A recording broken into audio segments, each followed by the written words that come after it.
بسم اللہ الرحمن الرحیم۔ جسم النباتی، یہ جسم النباتی کا سیکنڈ پارٹ ہے۔ فرسٹ پارٹ ہم پڑھ چکے ہیں۔ پودے کا جسم، حفر البستانی الارض حول الفصیل باحتراس۔ پہلے الفاظ میں نوٹ کر لیجئے۔ احتراس کے معنی بہت ہی احتیاط کے ساتھ، حول الفصیل پودے کے ارد گرد، اور البستانی کے معنی مالی، اور حفر کے الفاظ معنی پیچھے گزر چکے ہیں۔ اس کے معنی تو کھودنا، گڑھا کرنا۔ مالی پودے کے ارد گرد بے احتراس، بہت ہی احتیاط کے ساتھ زمین کو کھودتا ہے۔ وَكَأَنَّهُ يَخَافُ شَيْئًا، گویا کہ وہ کسی چیز سے ڈر رہا ہے، یعنی وہ زمین کو اس طرح احتیاط کے ساتھ کھودتا ہے، پودے کے ارد گرد اس کی حیت کو بتلا رہے ہیں، اس کی کیفیت کو بتلا رہے ہیں کہ ایسا لگتا ہے گویا کہ وہ کسی چیز سے ڈر رہا ہے۔ اب پورے کا ترجمہ دیکھ لیجئے۔ مالی زمین کو بہت ہی احتیاط کے ساتھ پودے کے ارد گرد کھودتا ہے، اس طرح سے گویا کہ وہ کسی چیز سے ڈر رہا ہے۔ فَسَأَلَ عَبَّاسٌ، عباس نے والدہ اپنے والد سے سوال کیا، عن ذالک اس سلسلے میں، وقال اور کہا، لماذا يتوانى البستانی فی شغلہ، توانا یتوانا توانین کے معنی سستی کرنا، مالی اپنے کام میں کیوں سستی کر رہا ہے، ولا يعجل، اور وہ جلد بازی سے کام نہیں کر رہا ہے۔ عجل يعجل تعجیلا کے معنی جلدی کرنا، جلد بازی سے کام لینا۔ قال عمر، عمر نے کہا، هو يخاف، پہلے الفاظ پہلے آپ نوٹ کر لیجئے لفظی معنی، وہ ڈر رہا ہے کہ ان یقطع، وہ کاٹ دے، بعض الجذور، بعض جڑوں کو، فیضر بالفصیل، جس سے پودے کو نقصان پہنچے۔ اب اس کا مفہومی ترجمہ ہوگا، وہ ڈر رہا ہے اس بات سے کہ وہ کہیں بعض جڑوں کو کاٹ نہ دے جس سے پودے کو نقصان پہنچے۔ وربما یموت، بعض اوقات تو پودا مر جاتا ہے، مات یموت موتن لفظ معنی مرنا، لیکن یہاں ترجمہ کریں گے بعض اوقات پودا مرجھا جاتا ہے۔ کیوں؟ لأن الجذور لازمۃ للشجرۃ، اس لیے کہ جڑیں درخت کا ایک لازمی جزو ہے، اس لیے کہ جڑیں درخت کا ایک لازمی جزو ہے۔ وَبِهَا حَيَاتُهَا، اور اسی سے اس کی زندگی قائم ہے۔ قال عباس، عباس نے کہا، وما فائدۃ الجذور وما شغلها، لفظی معنی جڑوں کے کیا فائدہ، وما شغلها، اور اس کا کیا کام، حتی لا تحیا شجرۃ بغیرها، یہاں تک کہ درخت اس کے بغیر زندہ نہیں رہتا ہے۔ لیکن اس کا مفہومی معنی ہوگا، جڑوں کا کیا فائدہ اور اس کا کیا کام جبکہ درخت اس کے بغیر زندہ ہی نہ رہے۔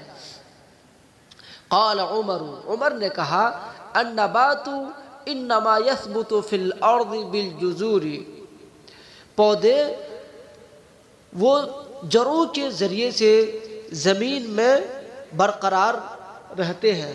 النبات، پودے برقرار رہتے ہیں، زمین میں قائم رہتے ہیں جڑوں کی وجہ سے۔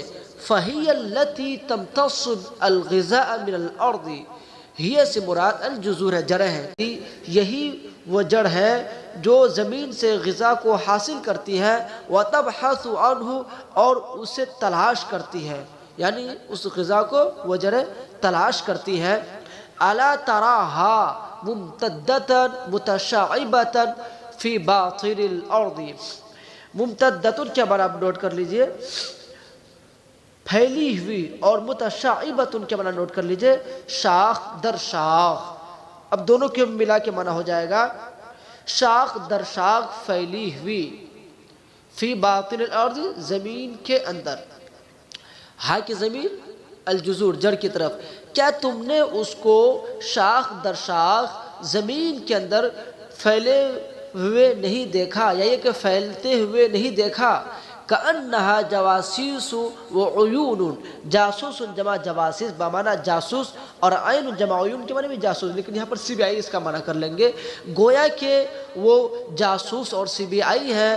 قد بثت لعملها جو اپنے کام کے لیے پھیل گئے ہیں. عباس وما هي الاجزاء اللازمة للنبات غیر الجذور. وما هي اور وہ کیا ہے الاجزاء اللازمة لازمی اجزاء للنبات پودے کا غیر الجذوری جڑوں کے علاوہ، یعنی جڑوں کے علاوہ پیڑ پودوں کا وہ لازمی اجزاء کیا ہے؟ قال عمر، عمر نے کہا من الاعضاء اللازمة للنبات الساق. پیڑ پودے کا لازمی اعضاء جس کو آپ اردو میں جزء لا ينفک بھی بول سکتے ہیں، پیڑ پودے کا لازمی اعضاء پنڈلی ہے. وهو الجزء البارز على الارض اور وہ پنڈلی زمین پر ظاہر رہتی ہے. وهو الذي يحمل الفروع والاوراق اور یہی وہ پنڈلی ہے جو شاخ اور پتوں کو اٹھاتی ہے. فرع جمع فرعون کے معنی شاخ ٹہنی، اور ورق جمع اوراق کے معنی پتا. وَيَسِيلُ فِيهِ غِذَاءُ الشَّجَرَةِ اور اس کے اندر درخت کی غذا بہتی ہے. سال یسیلو سیلن کے معنی بہنا، غذاء الشجرة درخت کی غذا، اور اس میں درخت کی غذا بہتی ہے. وَيَنْتَقِلُ إِلَى أَجْزَائِهَا اور وہ غذا اپنے اجزاء کی طرف منتقل ہوتی رہتی ہے. یہ ترجمہ کر لیجئے. وَالْآخَرُ اللَّازِمُ لِلنَّبَاتِ پودے کا آخری لازمی جز الاوراق پتے ہیں.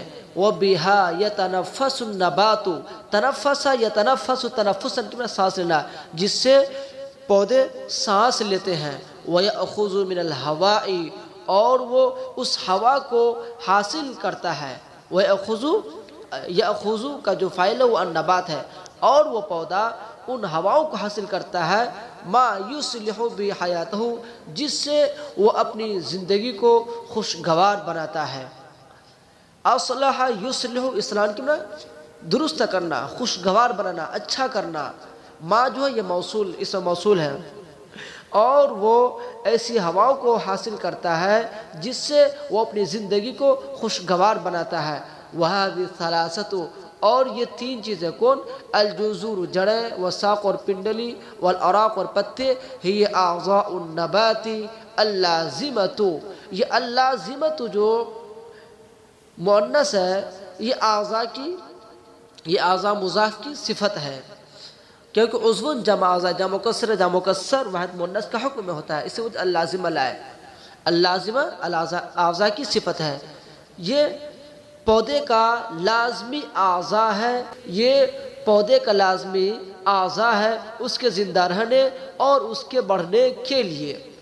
وَيَكْفِيكَ يَا عباس اور تمہارے لیے یہ کافی ہے عباس. هَذَا الدَّرْسُ الْأَوَّلُ عَنِ النَّبَاتِ پودے کا یہ پہلا سبق.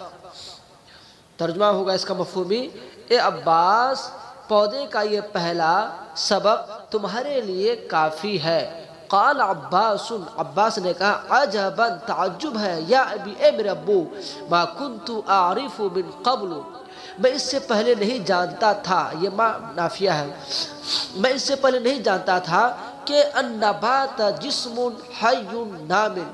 یہ نامن جو ہے اس میں فاعل کا صیغہ ہے، نما ینمو سے بڑھنے والا. میں اس سے پہلے نہیں جانتا تھا کہ پودا تو وہ ایک بڑھنے والا زندہ رہنے والا جسم ہے. لہو ترکیب دقیق جس کی ایک باریک بناوٹ اور کاریگری ہے. قال عمر، عمر نے کہا وَكَذَلِكَ كُلُّ شَيْءٍ اسی طرح ہر چیز فَإِذَا دَرَسْتَهُ كَكِتَابٍ جب تم اس کو کتاب کی طرح پڑھو گے، یعنی جب تم اس پر کتاب کی طرح غور و خوض کرو گے. تعجبت من صنع اللہ الذی اتقن كل شيء تم اللہ کی ان کاریگری سے تعجب کرو گے.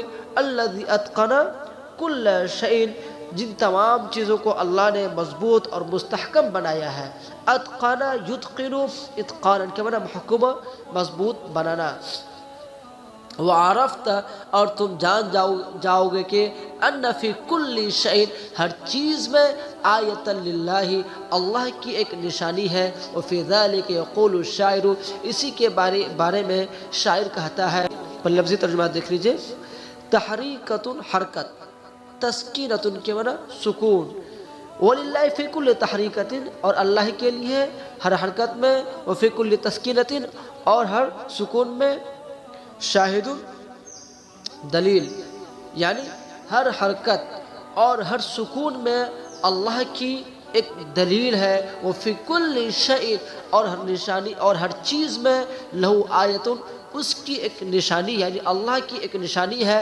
تدل علی انہ واحد جو نشانی دلالت کرتی ہے اس بات پر کہ اللہ ایک ہے.